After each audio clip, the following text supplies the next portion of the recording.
Здравствуйте. На телеканале «Новый век» программа «Вызов 112», в студии Эльвира Фазлиева. И сегодня мы покажем, чем закончилась попытка 35-летнего мужчины перебежать улицу Вишневского в неположенном для этого месте. Сын был за рулем, в общем потоке ехал, и тут попятился назад.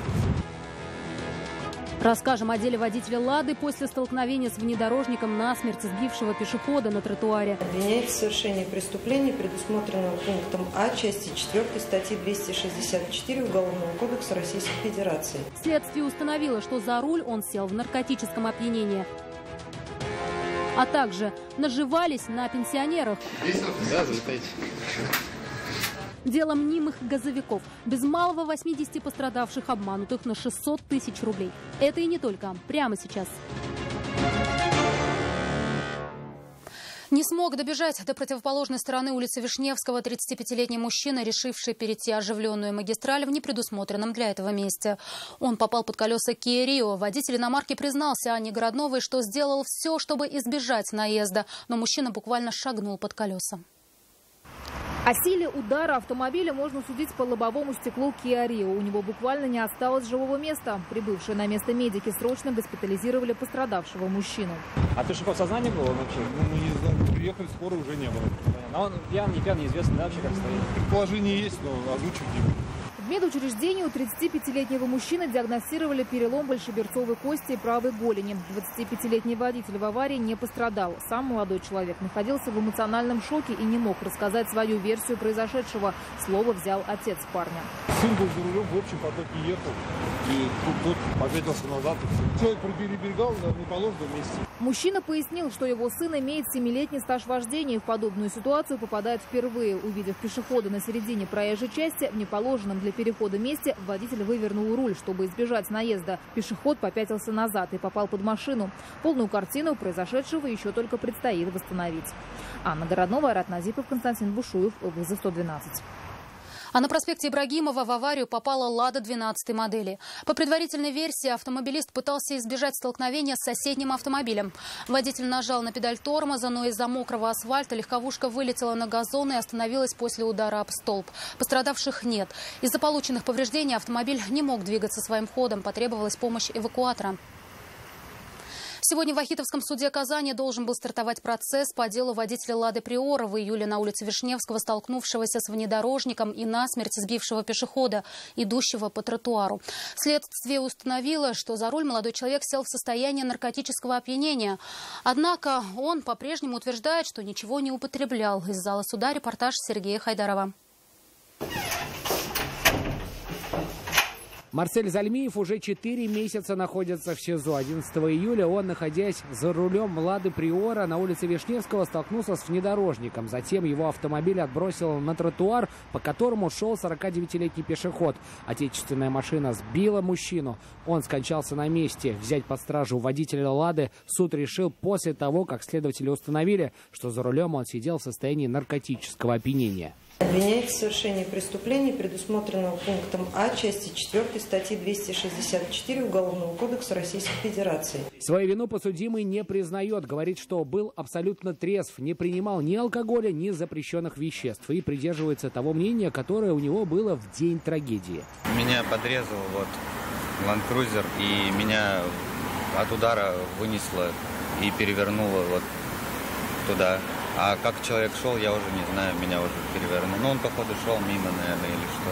Однако следователи уверены в обратном. Подсудимый, по их мнению, ехал на большой скорости по автобусной полосе, не справился с управлением и, зацепив внедорожник, вылетел на тротуар прямо на человека. Если обвинению удастся доказать, что все было именно так, то молодому человеку грозит до 12 лет лишения свободы. 15 ноября 2019 года истекает срок содержания под стражей.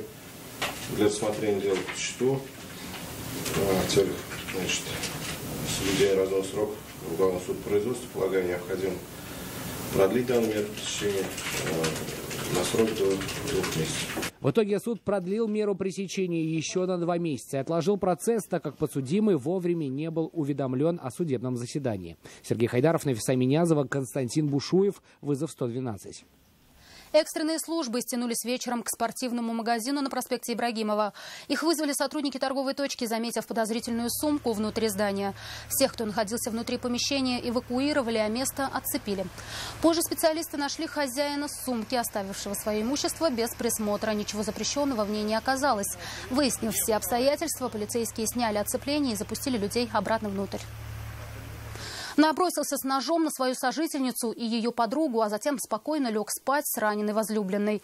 Таковы последствия пьянки, которую устроили в селе Селенгуши Нурлатского района. Во время застолья женщины поругались с подозреваемым, и он схватился за ножи. Гостью ранил 3 раза, она убежала, а затем руки дошли и до сожительницы. Он ударил ее клинком в живот и грудь не менее 6 раз, а затем уснул рядом с ней. Медикам удалось спасти жизнь пострадавшим. Будучи задержан, причастность к совершению преступления он признал частично. Следственными органами Следственного комитета Российской Федерации по Республике Татарстан в отношении него возбуждено уголовное дело по статье «Покушение на убийство 2 или более лиц». В ближайшее время следствие намерено обратиться в суд с ходатайством об избрании в отношении Трофимова меры пресечения в виде заключения под стражу. Светлана Рахматуллина, заместитель руководителя управления Росреестра по Республике Татарстан, предстанет перед судом. Женщину обвиняют в мошенничестве и в посредничестве во взяточничестве.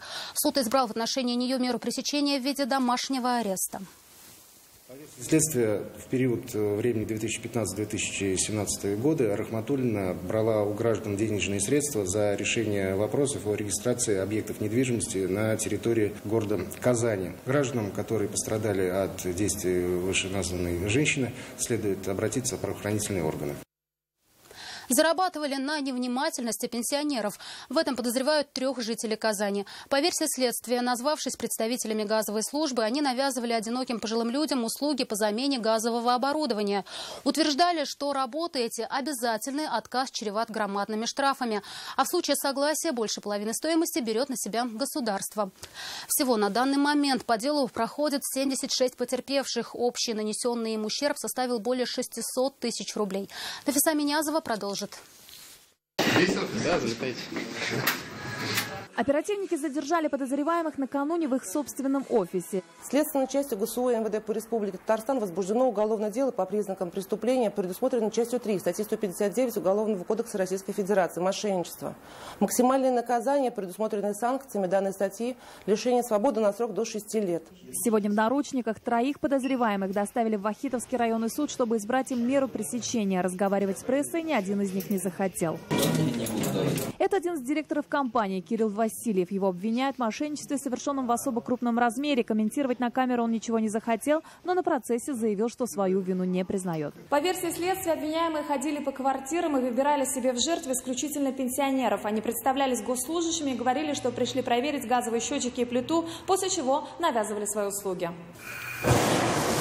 Говорили, что им срочно нужно поменять то или иное оборудование. В противном случае грозит крупный штраф. Также вводили в заблуждение пожилых и тем, что у них есть якобы уникальная возможность все обновить. Ведь, по словам мнимых газовиков, 60% требуемой суммы оплатит государство.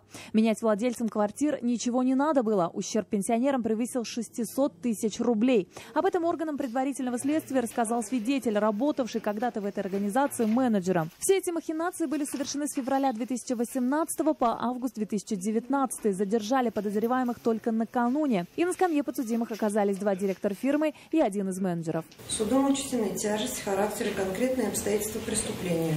Данные о личности обвиняемых, а также то, что, находясь на свободе, они могут скрыться от предварительного следствия и суда, продолжить заниматься преступной деятельностью, оказать давление на участников уголовного судопроизводства. Все 3 свою вину не признают. В итоге суд отправил Кирилла Васильева, директора фирмы, и менеджера Булата Билалова на 2 месяца в следственный изолятор. Еще один директор Лилия Нигматзянова суда будет дожидаться под домашним арестом. Нафиса Минязова, Константин Бушуев, вызов 112. Это все, о чем успели вам рассказать. В студии была Эльвира Фазлиева. До встречи и не бросайте вызов судьбе. Вдруг она его примет.